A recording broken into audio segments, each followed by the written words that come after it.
Hello, everyone, and welcome to another episode of our podcast. I'm Alex. And I'm Mia.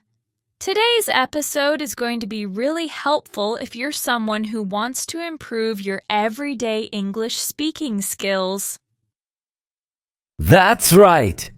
The title of today's episode is Everyday English Conversation Practice. We're going to talk, laugh, and practice natural English together, just like real friends having a conversation.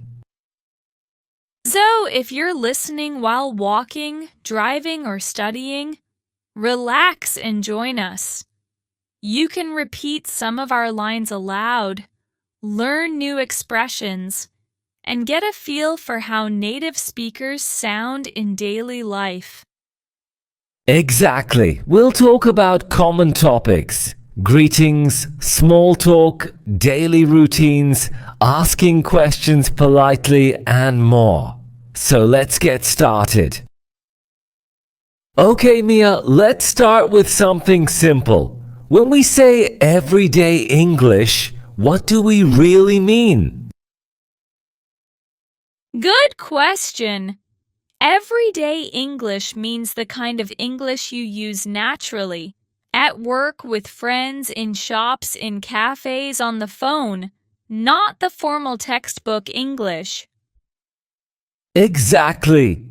It's the language of real life. Short sentences, natural reactions, and expressions people actually use. Right. For example, a textbook might say, "Good morning, how do you do?" But in real life, people say, "Hey, how's it going?" Or, "Morning, what's up?"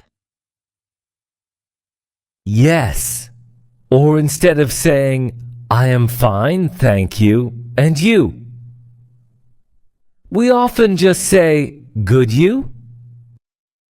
Or not bad, thanks. That's so true. The goal for English learners is to sound natural, not robotic. Exactly. So let's give our listeners some real conversation examples. Mia, how about we start with greetings? Sure. Let's imagine we just met at a coffee shop. Okay, here we go. Hey, Alex, a long time no see. How have you been? Hey, Mia. I've been good, thanks. Just busy with work. How about you? Pretty much the same. You know how it is, meetings, deadlines, and trying to find time for coffee. Oh, I get that. By the way, that's a great natural phrase. Long time no see. It means you haven't met someone in a while. Yes. And another common one is "what's new?" or "how's everything?" Right, and small talk like that is a great way to sound friendly. People in English-speaking countries use small talk to break the ice. Yes, even strangers make small talk and about the weather, traffic, coffee, anything really. Exactly, like nice weather today, huh? Or ugh, it's freezing outside. And sometimes you don't even need full sentences, just crazy weather, right? Is enough. True, small talk doesn't need deep meaning. It's about creating connection. Okay, so after greetings, what's next? Usually we talk about our day. Yes, so if someone says, how was your day? You can reply in different ways depending on your mood. For example, pretty good, not bad, could be better, or honestly, I'm exhausted. Right, you don't always need to say fine. You can show emotion. Exactly. Like, ugh, today's been crazy. I spilled my coffee, missed my train, and forgot my umbrella. That's such a Monday mood. Yes! And you can add humor to sound friendly. Totally. Here's another tip for listeners. Don't worry about perfect grammar in daily speech. Focus on rhythm and tone. Right. In conversation, native speakers use contractions all the time. I'm, your, their, it's. Exactly. Saying I am going to sounds too formal. Instead, we say I'm gonna. Yes, but only in spoken English and not in writing. Good point. Let's do a mini role play. Imagine you're ordering coffee. Okay. Hi there, can I get a medium latte with oat milk, please? Sure. Would you like any sugar with that? No, thanks. Oh, and could you make it extra hot? Of course. Anything else? That's it, thanks. Perfect. That's such a natural, polite exchange. Short, clear, and friendly. Yes, the key phrases are, can I get a... Could you... And that's it, thanks. Right. Learners often say, I want a coffee, but can I get a coffee? Sounds more polite and natural. Yes, and saying please and thank you goes a long way. All right, next situation. Asking for directions. Great one. So let's pretend I'm lost. Excuse me, could you tell me how to get to the train station? Sure. Go straight down this street, take the second left, and you'll see the station on your right. Got it. Thanks a lot. No problem. That's perfect. Short sentences, clear directions, and polite tone. Yes, and using excuse me is very important. It sounds respectful. Also, if you don't understand, it's okay to say, sorry, could you say that again, please? Yes, that's a great phrase. It's better than just saying what, which can sound rude. Now, Mia, let's talk about one of the most common small talk topics, hobbies. Yes! People love to ask, what do you like to do in your free time? Exactly. So, Mia, what do you like to do? I love watching movies, cooking, and going for walks. What about you? I'm into photography and playing the guitar. Nice! See how natural that sounds? Short sentences, no pressure, just friendly exchange. And learners can follow up with questions like, oh, really? What kind of movies do you like? Or, how long have you been playing guitar? Yes, that keeps the conversation flowing. The golden rule of small talk, ask questions. Sannivo. Exactly. People love talking about themselves. And when you ask follow-up questions, it shows you're listening. Yes, that's the difference between interview-style English and natural English. Another important part of everyday English is being polite. not just with words, but with tone. Yes, tone changes everything. What?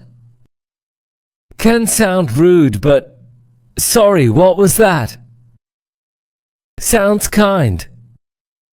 Exactly. Or instead of saying, give me that, you can say, could you pass that to me, please?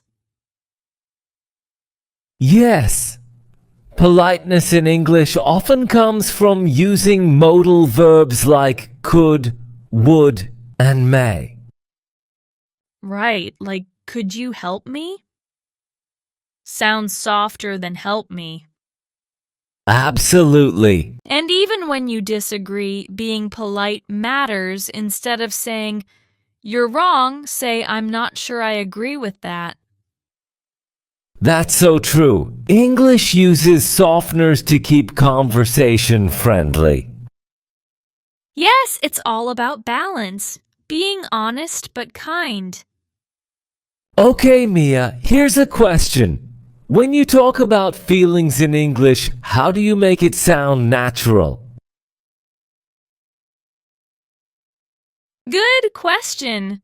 Instead of always saying, I'm fine, try using real feelings like, I'm a bit tired or I'm super excited. Yes. English loves adjectives. I'm okay is neutral, but I'm great or I'm frustrated gives color. Exactly. And we often use intensifiers like really, so, or kind of. For example, I'm really happy, or I'm kind of stressed today. That's a great tip, and it helps learners sound more expressive. Yes, because in daily conversation, tone and emotion matter more than grammar. Totally agree. Let's move to another everyday topic, time and plans. Yes. People always ask, what are you doing this weekend? Or got any plans for tonight? Exactly. And natural answers sound like, not much, just relaxing, or I'm going out with friends. Or I might catch a movie, or I'm gonna stay home. And if you're making plans, say things like, wanna grab coffee? Or let's meet up after work. Yes, and learners can practice connecting sentences. I'm working in the morning, but I'm free after lunch. That's perfect. Using but or and makes you sound fluent and natural. And if you're not sure, you can say, I'll let you know, or I'll check my schedule. Yes, those are very useful in real life. All right, we've covered greetings, small talk, hobbies, and polite English. In this part, let's get into more real-life situations, like conversations at work, in shops, when traveling, and how to handle common mistakes in English. Yes, because speaking English isn't about knowing big words, it's about communicating clearly, confidently, and naturally. Let's start with workplace English. Whether you work in an office or with customers, conversation skills matter. Totally. For example, if you want to start a friendly chat with a coworker, you can say, "Hey, how's your day going?" Hi. Or "Busy morning, huh?" Right. And when you need help politely, don't just say, tell me this. Instead, try. Could you explain that again? Or would you mind helping me with this report? Yes. Those little changes make you sound more natural and respectful. And if your boss gives you a task, you can reply with something like, "Sure thing," or "I'll take care of it." Exactly. Using short, positive phrases shows you're confident. And if you disagree in a meeting, you don't have to be too direct. You can say, "I see your point, but maybe we could also try." Oh. That's one of the best polite disagreement phrases. It keeps the tone friendly. Yes, English communication is often about softening your message. Right. And when finishing a work chat, you can say, "Thanks for your time," or "Let's catch up later." Perfect. Professional yet casual. Now let's switch to shopping English, something everyone does. Yes.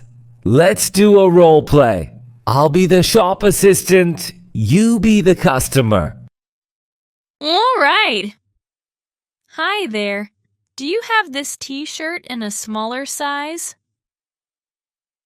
Let me check for you. We're out of small, but we do have medium. Okay, I'll try that. How much is it? It's $19.99. All right, I'll take it. Thanks. No. Would you like a bag? No, it's okay. I'll carry it. 好行走. Great. Have a nice day. You too. Perfect. That's short, polite, and very real. Yes, and notice, you don't need complicated sentences. Simple, clear English works best. Exactly. Another tip. If you don't understand the price, you can say, "Sorry, could you repeat that?" Or, "Could you write it down, please?" Yes, or do you take credit cards? Or where's the fitting room? These are super useful.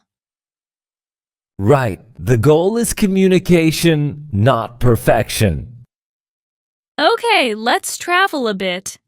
English for airports, hotels, and taxis is something every learner needs. Yes. Let's start with the airport. At check-in, you might say, "Hi, I'd like to check in for my flight to London." Or, "Could I have a window seat, please?" And at security, remember phrases like, "Here's my passport," or "Do I need to take my laptop out?" Good one. And on the plane, if you want something, say, "Excuse me, could I get some water, please?" Perfect. Polite and simple. Now let's talk hotels. When checking in, "Hi, I have a reservation under the name Alex." And if you need something, say, "Could you send more towels to my room?" Or, "Is breakfast included?" Yes, and when checking out, "I'd like to check out, please. Can I get the bill?" And if something's wrong, don't panic. Just say politely, "Sorry, there seems to be a mistake on my bill," or "The air conditioner isn't working." Yes, politeness helps everywhere, especially in travel. And finally, taxis or ride shares. You can say, "Could you take me to the airport, please?" Or, "How long will it take?" Or, "Can you drop me off near the museum?" Exactly. Short, clear, polite. Well, that brings us to the end of today's episode. Everyday English conversation practice. We've covered so much. Greetings, daily talk, travel English, workplace conversations, politeness, and confidence. And hopefully, our listeners now feel more comfortable using English in real life. Yes. Remember, English isn't just a subject, it's a tool for connection. Exactly. So keep practicing, keep speaking, and don't be afraid of making mistakes. Thanks for tuning in, everyone. We'll be back with another episode soon. Until then, I'm Alex. And I'm Mia.